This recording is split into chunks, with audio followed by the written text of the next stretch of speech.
Wales hosting England, and Wales have got the job done on the return leg, so it's one apiece in their 2 weeks with two games. Pretty good for Wales to get the victory after England really impressed last week. Quite a different game. I mean, you can just tell by the scoreline, 13 points to 6. It was pretty tightly contested. There weren't that many out-and-out chances. Both the defences were kind of able to negate what the attacks were doing. And 13-6, Wales get the job done. And if I'm not mistaken, that puts them number one in the world rankings, which is a first. Ends the All Blacks' big run at the top of the world rankings. But I would say, congratulations for that. Although, if you offered any of these guys a World Cup or a number one spot, I'm sure all of them would take a World Cup. So we'll see how that goes. That's kind of what it's all about. But still, as for this game, didn't watch it live. I watched it in the morning here in New Zealand. I wasn't spoiled to the result, which was pretty nice because it was tight for most of the game. And Wales came out of the blocks pretty quickly in this one. Like, it's a thing we associate with the English play in recent years, but Wales really were putting in England under a lot of pressure early. Like, Daly had to make a couple of marks, and Alan Wynne-Jones at one point had the ball going down the wing, so did Ken Owens on the other wing. It was just, all Wales attacking England. Although England did win a scrum penalty on about 7 minutes, so that's one area that they continued their advantage from last week, and it was for most of the game as well. Their scrum did seem to be dominant, which come World Cup time is going to be a weapon for them to use if they can do it to other teams as well, which I'm sure they will. There was a bit of handbags after that scrum penalty as well. I think the ref blew his whistle 5 or 6 times to get these boys separated. And again, it kind of shows you, despite the fact that it's not a friendly because it's a test match, but it's a warm-up match, which in theory shouldn't mean all that much to the players. It's England and Wales, so it means a lot to these players no matter what. 12 minutes, Wales turned down a penalty. They could have kicked it probably. Turned down 3 in my point of view. They go many phases. Eventually they start to go backwards, and England turn them over on a loose ball. So this is what I'm talking about the attacks not perhaps being there, but both the defences for the most part able to kind of mop things up. 21 minutes, Wales have an attacking maul. Again, England able to kill it off. So that was the story kind of for both sides. What have you got to offer? I've got a counter for it. Eventually, though, James Davis goes off for an HIA. I don't think he returned, which was a pity for him. So hopefully he's all good. I haven't read anything about him since the end of the game. Wales at 25 minutes do kick the first penalty through Dan Bigger, and it's 3-0. Watson, that gets a yellow card for England. The referee adjudged that he deliberately knocked the ball down on a pass from Parks when Wales kind of had men over. And he goes off. It's here where Wales really kind of cracked the game open. A game which, as I said, has been, for the most part, the attack not being able to get one over the defence. Bigger takes the thing quickly, just cross kicks it into acres of space. Wales chase and get the ball, go through, I think, a phase or two. And then Bigger gets the ball back and he kicks it again, acres of space on the other side of the field. It's kind of 2 cross kicks, 1 to each side of the field. And North was there's just so much space. Again, what else do you say other than acres of space? There was just him and the ball, and he won't score, I guess, that many easier tries than that one, but it was all about Bigger and the build-up play. They convert it, and it's 10-0. That's how it is at half-time. So very quick thinking. The commentators on the feed I had kind of criticised England for switching off, but I guess if your winger goes off, there's going to be that bit extra space out there as well. But it was a pity for McConaughey. Whatever happened to him? It's 2 weeks in a row that he's been pulled out of the side late. Likewise, Liam Williams pulled out of the side, and Halfpenny ended up playing. So that was surprising to me, seeing as I started it pretty much right at kickoff time. I didn't hear anything in the build-up. So 10-0 at half-time.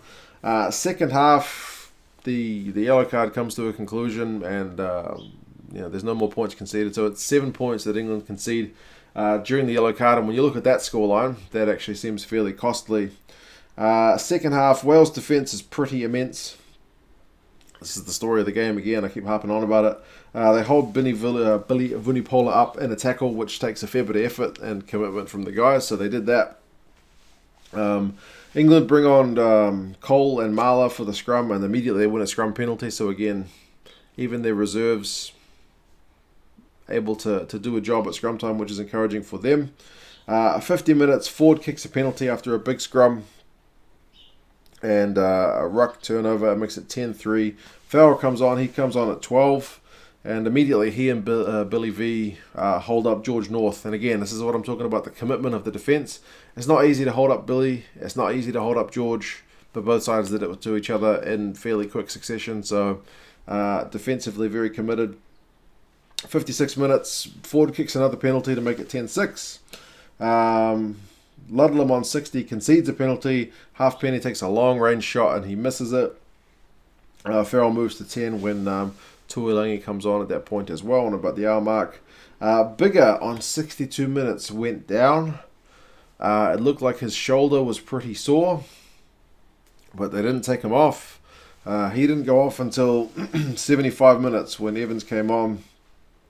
And 75 minutes is when Halfpenny kicked the final points of the game. England were offside, and Halfpenny kicked a penalty to make it 13-6.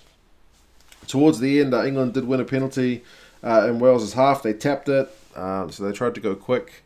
They won another penalty advantage. They took the line out that time, but Wales had some great maul defence to hold them out and to get the win. 13-6. Tightly fought affair. Lots of big tackles. A few sore bodies after this game, no doubt. I'm hoping, Bigger seemed to be alright on the sideline after he went off, so hopefully he's all good. He got man of the match. Congratulations to him. Stats of the game, run meters were 251 to 352 with England leading that, so it's kind of back to that Six Nations style where you look at the stats and you'd think Wales had lost, but when you watch the match you can see kind of how they won it. Possession was 55-45 to Wales, same was territory. Interestingly though, Wales' tackling percent was only 77, which seems relatively low for a Sean Edwards coached side. 84 for England, but England had to make 111 tackles to Wales' 93. Wales' lineout was 100%. The scrum again wasn't as solid as their lineout, but England weren't able to do much in disruption of lineout time. Interestingly, in terms of clean breaks, England had 14 to Wales' 5, but I guess that's credit to both sides. England able to make the clean break, but Wales able to shut it down without conceding any tries. So I do think in terms of World Cup prep, this is probably a good game for both sides because it had that proper test match intensity. The All Blacks in their game had a pretty one-sided game, although statistically it was relatively even, but this is one that will do, especially some of the younger players, a lot of good going into a World Cup when all that pressure is on, because this was within 7 points for the whole game, so, well, apart from when it was 10-0. So, yeah, should do those guys some good. Turnovers conceded, Wales had 14, England had 10, so there were mistakes and turnovers on both sides. Navidi was the top tackler for Wales with 11 out of 12. Ludlam actually for England had 15 out of 15, which is good for a young guy. North led the run meters for Wales with 34, mostly in that try. And Watson was the one for England with 51. So in terms of run meters, those aren't particularly big numbers, but again, that speaks to the defense of the game. English scrum was dominant. The crowd was amazing. Yeah, pretty fun watch. You guys would like to let me know your thoughts on the game. How did you think it went? How happy if you're a Wales fan about number one spot? Does it mean much, or are you more concerned about the World Cup? England fans, I guess, how are you concerned at all? Are you pretty happy with the way the guys went to get within 7 points of the number one team in the world now? Still speaks to where that side is at. I guess it was interesting that England weren't able to kind of start with their normal pace, but maybe that's Eddie shifting things up. Maybe that's Wales countering what England do. I'm not sure. But yeah, you guys let me know your thoughts, and I'll talk to you again soon. See you later.